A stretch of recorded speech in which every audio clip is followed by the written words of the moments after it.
மாயை சாப்பிட்றதுன்னா என்ன அர்த்தம் அப்படின்னா, சமைக்கும்போது ஏதாவது வீண் சிந்தனை செஞ்சுக்கிட்டே சமைச்சோம்னா, அங்க நம்ம சமையல் பண்ணும்போது தெரியும் இல்லையா?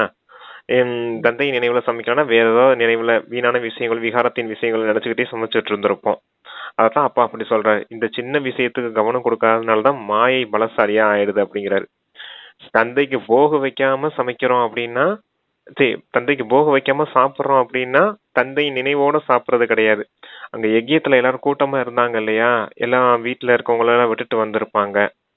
அப்ப வீட்ல அங்க இருக்கும்போது என்ன பழக்கம் இருக்கு? எல்லாம் சேர்ந்து சாப்பிடும்போது, எல்லாருக்கும் தேகம் அது அம்மா, அப்பா, குழந்தைகள், அண்ணன், தங்கச்சி எல்லாரும் சேர்ந்து உட்காந்து சாப்பிடுவாங்க இல்லையா?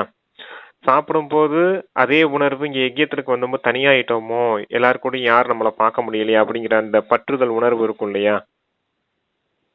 அப்ப சொல்லுங்க தம்பி. அந்த பற்றுதல் உணர்வு இருக்கும் இல்லையா? அந்த உணர்வு இருக்கும்போது என்ன ஆகும்? நம்ம பார்க்கணும் அந்த தேக உறவுகள்